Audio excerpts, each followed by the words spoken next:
Hi guys, this is Miss Jimenez and Michaela. I'm here to. I haven't seen you guys in a while. I miss you guys. But either way, I just wanted to mention how proud I am. Most of you guys are doing most of your work. So I just wanted to send you guys a little positive message. For those of you who are feeling overwhelmed, please drop me an email and let me know what's going on. Um, so please make sure that you guys are doing your work. Remember that we're assigning work for a whole week, so just work on it a little bit each day. All right, so I'm going to explain to you guys for week 5. We're doing continuing on with evolution. This in this week we're going to be exploring natural selection a little bit more. We started it last week, and then really most of the rest of it is going to be about evidence of evolution because um, you really need to understand like what is out there. Like, how do we know the evolution is a fact? So what are the lines of evidence? And there's a lot. And so what you'll find is that I concentrate a lot on whales because it's the most dramatic form. um, and it's not because that's the only thing that's out there. It's just because we know that whales are mammals and we know that mammals evolved on land. So it's pretty interesting to figure out how they go back to the water. Okay. So the first thing you're going to do is you're going to read a little comic strip. Okay. So you're going to click here. It's called The Survival of the Sneakiest. And so a lot of people have misconceptions as to what it means to what survival of the fittest actually means. Okay, so a lot of us think it's just speed, strength, but what you need to understand is that it's really it's basically nature will determine what is the most fittest, because what is fit one day could change. So and what is fit for one species might be detrimental to another. Okay, so and it's very individual to each species. So you're going to read this little comic strip. It's actually kind of long, and it's about the crickets. Okay, and how being sneaky is being fit here. Okay, answer the 3 questions. All right, then you're going to get into natural selection. You're going to watch this video. Okay, make sure you watch it. It's about 9 minutes or so, and just you should be able to get most of these things from the video itself. Please, please, please, when you're answering these questions, make sure they're being answered in a different color font. Okay, you could just come here and adjust whatever font, as long as it's not yellow or too light. Okay, it should be fine. Or you can highlight it if you want. Here's the highlighting feature. Okay. All right, so a little bit about natural selection, since I am not lecturing on this. Basically, what you need to understand about natural selection is that there's 3 components that have to happen in order for natural selection. Now, um, we're going to concentrate on natural selection, but that's not the only way that evolution can occur. It's just one of the ways. It's a primary way of how evolution can occur. So in order for evolution to occur through natural selection, 3 things have to happen. Number 1, there has to be variation. And what do I mean by that? I mean that there are different varieties. We understand that if you look around, even in your own families, you see variety. One person might be taller than the other. One person might have blue eyes. Your brother might have green eyes or blue eyes or brown eyes.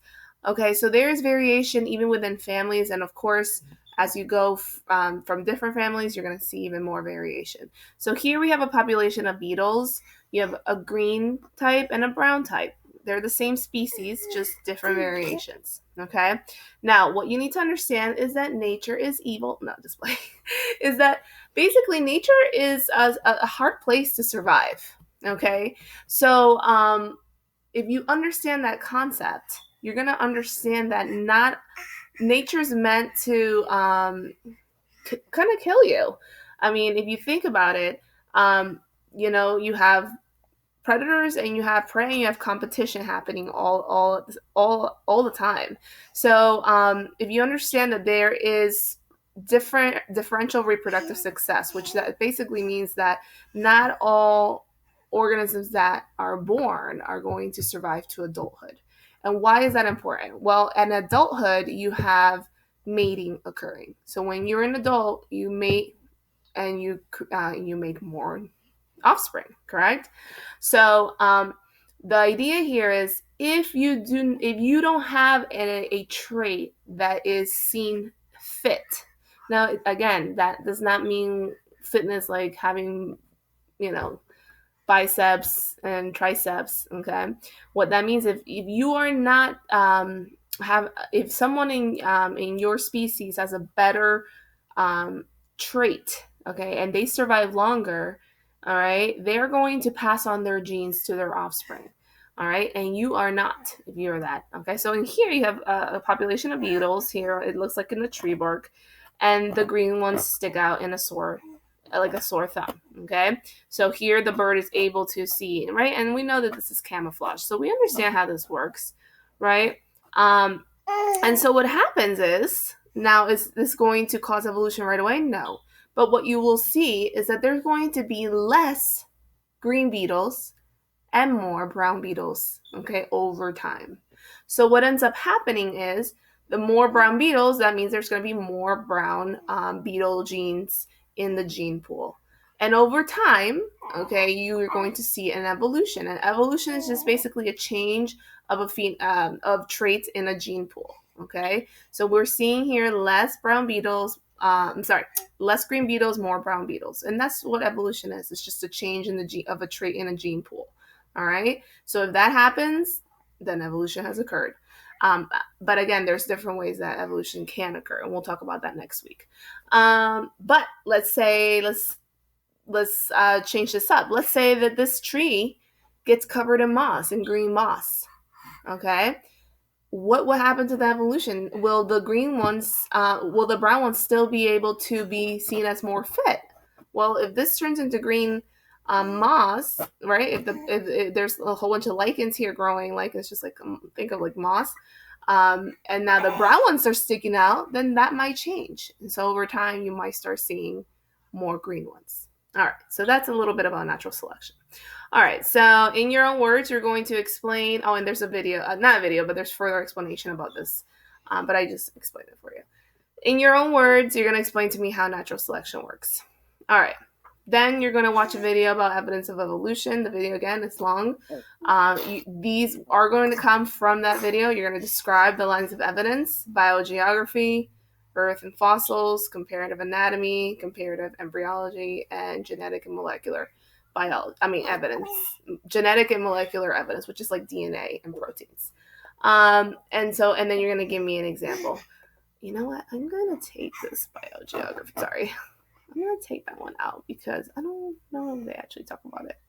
So I'm going to go ahead and take that out. All right. So here you go. So you're going to give me the description of it, and you're going to give me an example that they give you in the video.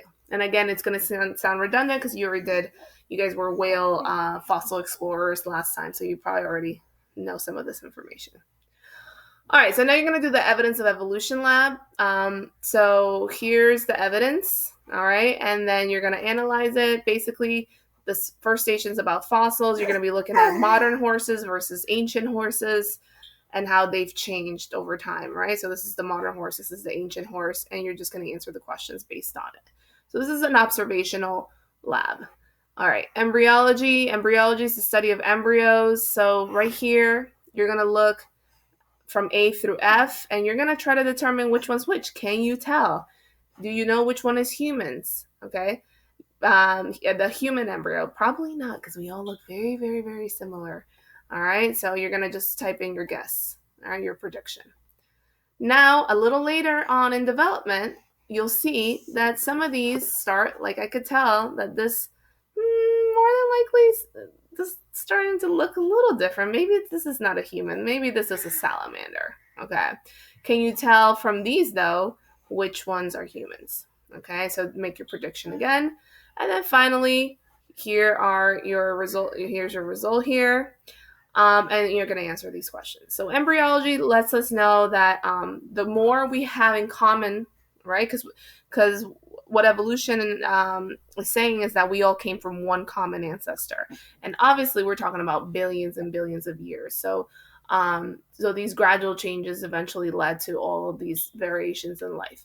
Now, embryology shows us that when you look at embryos, far enough, you really can't tell the difference. But the later on we are related to each other, like for example, mammals. So if you take the rabbit and the human, the later on in development we look alike. So you could look at a rabbit and a human in the same embryo stage, and we look very similar. Okay, so that's what embryology is showing you. Then you have comparative anatomy, and you're going to learn 3 terms, which are basically homologous structures, analogous structures, and vestigial structures. So first, you're going to take a look at these forearms, right? You have a human forearm, a cat forearm, a whale forearm, and a bat forearm. And you're basically going to tell me, you're going to compare the form, okay, meaning the structure. I should put that on there. All right, and to a human arm. And you're going to compare the function on this side to a human arm, okay? So, for example, a whale is meant for swimming, not for grasping, right? All right. And then in a whale, okay, I'm going to be looking at the structure. So now here in color, you can see the different parts. So you can use phalanges. Phalanges are fingers. So you can see what they have in common. All right.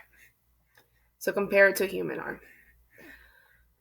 All right. Then you're going to look at, I don't know why this is so crowded. All right. Then you're going to be looking at a butterfly arm and a bird. I'm sorry, a butterfly wing and a bird wing. So when you look at a bird wing, you're going to see that the metacarpals are fused together. And when you think of a butterfly wing, okay, they don't have any skeletons. Butterflies are insects, and they are made out of exoskeletons. Okay, so you're going to answer these 2 questions based on that. And then finally, you're going to explore the cavefish versus the minnow. Now, the first thing, a lot of students don't understand what a cavefish is. Okay, basically, it's literally a fish from a cave. Okay, it has no eyes. It has an eye spot, but it has no eyes. Okay, and it's transparent. All right, so then you're going to answer questions. I do have a little video there about the cavefish if you're interested about it. All right, answer those questions. Oh. Hi, say hi. And then you have these questions. So you're going to give an example of a homologous structure, and this is what a homologous structure is. Homo means same. So homologous structures basically means that it shows common ancestry, and basically, I should say that these are same. I want to make sure I say this right. Same structure, different function. All right. So same structure, different function. So what do I mean by that? So when you look at a human, a cat, a whale, and a bat, what you're going to find is that we have the same structure. We have the same bones. It's just that we use them in different functions. Okay, so when you look at these colorful, you see that we have the same bone types. They're just different ratios. So that would be an example of a homologous structure.